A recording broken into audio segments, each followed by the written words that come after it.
recently, Singapore is ranked the most expensive city to retire in.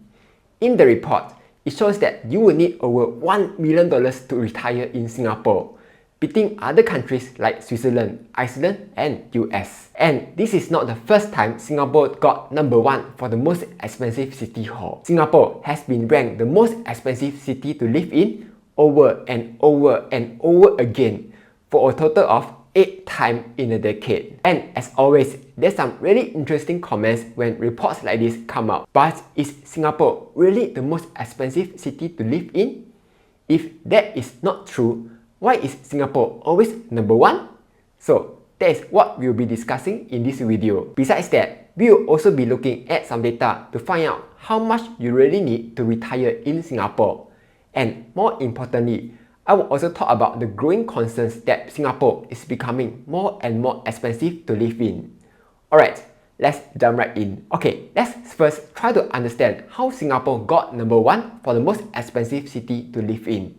And there are 2 reasons for this. First, if you look carefully, the report is trying to calculate what's the cost for an American to retire comfortably in that country. And here's the basket of items used for this calculation. At first, you can see that the items are very normal stuff like clothing, groceries, and restaurants. But then, it also includes stuff that is not commonly spent on by most Singaporeans. The first one is rent. About 90% of Singaporeans own their own homes. So, it's a little uncommon for Singaporeans to rent a place to stay. Renting is more for foreigners who come to Singapore to work and to study. And with rent prices going to the moon, rents would contribute a lot to the calculation. The second one is cars, or rather 2 cars, a Volkswagen and a Toyota.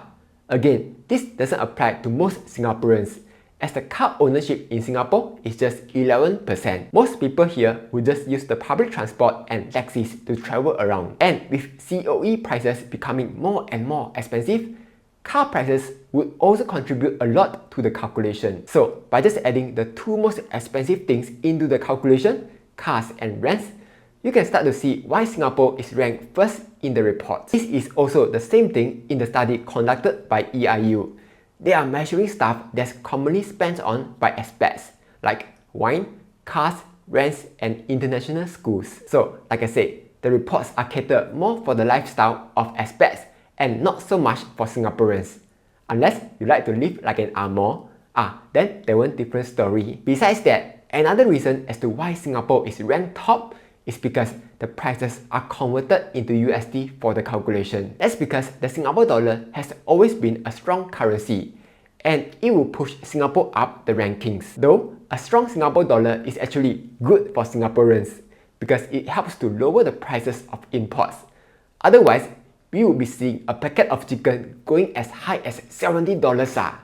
Oh wait, that has happened before. All jokes aside, so those are the 2 reasons as to why Singapore is always ranked as the most expensive city to live in. So much so that this has caught the attention of the government, and they had to come out and comment on these reports, not just once, but twice. They even came out with a nice infographic to explain what is going on. Good news! Due to popular demand, Weibo has decided to further extend the promotion.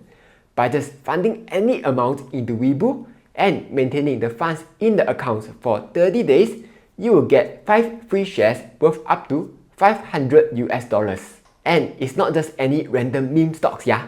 The stocks are good stocks like Tesla, Apple, Amazon, and Google. This promotion lasts till 15 March 4 PM Singapore time. So if you have not signed up to Weibo yet, chop quickly sign up for it using my link down below before it ends. With that being said, let's get back to the video. And that brings us to the next question. So, how much do you really need to live in Singapore? Not just live, If I eat Cai Fan without fish, drink rainwater every day, my living cost would probably be just $500 a month. But the point is also to live comfortably, like occasionally eating at restaurants, watching movies, traveling overseas, that kind of stuff. Let's look at what the data says, because you know, statistics. The first data is from CPF. If you want a better standard of living, you will need to aim for the full retirement sum, which according to an article on CPF, the payout from FRS is sufficient to achieve the retirement purposes of keeping physically and socially active. So if we were to achieve FRS in 2023, 10 years later, our monthly payout would be $1,600. Interestingly enough, this number is also very similar to a study done back in 2019 titled What Older People Need in Singapore, where they found that a single elderly would need $1,379 for monthly expenses. That was back in 2019. If we factor in inflation using CPF's 3.5% annual increase for the retirement sum, you will get $1,582, which is very close to the CPF's number. So that's how much we need to live comfortably during retirement. The second data came from a 2021 study done by the same researchers titled What People Need in Singapore. They found that partner parents with 2 children will need $6,426 to live comfortably.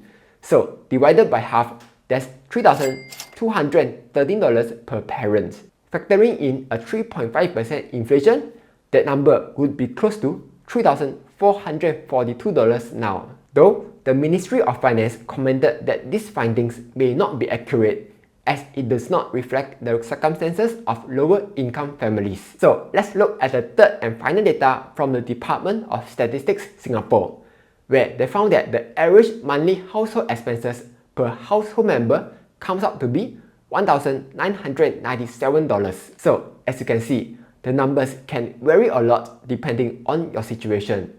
But what's the portfolio size to generate this kind of returns? Using the 4% rule, these are the portfolio sizes that we will need. 480k for a retirement life, $1 million if your kid is still dependent on you, 599k if we use the average monthly household expenses that we got from the government. So if we use the 480k, the number for retirement, and go back to the initial report, Singapore would be placed much lower on the list, below many countries such as Finland, Belgium, France and Austria, and that would be a more accurate representation of the cost of retirement in Singapore. But with that being said, even though the cost of living in Singapore is not as expensive as the studies show, things are certainly getting a lot more expensive now, and I'm sure most of you can feel that already. Unless you are a rich boy, then you won't feel anything.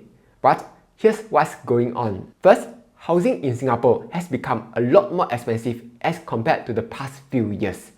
And we are seeing more and more $1 million HDBs popping up here and there. So how can we measure whether a property is expensive or not?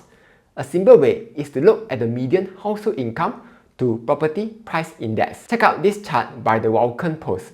Whenever the HDB resale price index goes above the median household income, housing is considered expensive. And if it's below, housing is considered less expensive. And right now, housing is definitely becoming more expensive. Though, I wouldn't expect this trend to continue, as the government is actively introducing new measures to cool down the market while adding more supplies to meet demands. Second, rents in Singapore have become a lot more expensive now, with Singapore tying at first place with New York for the highest prime rental growth. Okay, this applies more to foreigners than Singaporeans, but with foreigners constituting 37% of the population, whether you like it or not, you have to admit that foreigners are also important to Singapore. When rents become too expensive, it can force foreigners away, which may be bad for the long-term growth of the country. Third, the living cost in Singapore is also getting more and more expensive. With inflation going above 6% over the past few months, food prices are going up, transport fares went up, mortgage loan interests are going up, GST up, basically everything is going up except for your stock portfolio. For the well-to-do, they will complain about it online, but they will mostly be alright. However, for low-wage workers to the middle class, the rise in living costs will be tough on them. And of course, the government knows this and is actively addressing these issues through the budgets, payouts and other schemes. But as the opposition has commented, the government would have to do more to fight against inequality. Okay, here are my thoughts. Singapore is a place where you can decide if you want to live an affordable lifestyle or an expensive one. Like if you want to take bus, take MRT, eat hawker food, stay in HDB, you can totally do that and still live comfortably. Or if you want to buy a car, buy condo, eat at Michelin restaurants every day, can also. Totally up to you. Though with the rise in living costs over the past few years, Singapore is definitely slowly becoming a more and more expensive city to live in. But rather than depending on the government for help, it's always better to continue improving ourselves, increase our pay, budget our savings, and invest our money so as to ensure that we keep up with rising prices. Anyway, that's all for this video.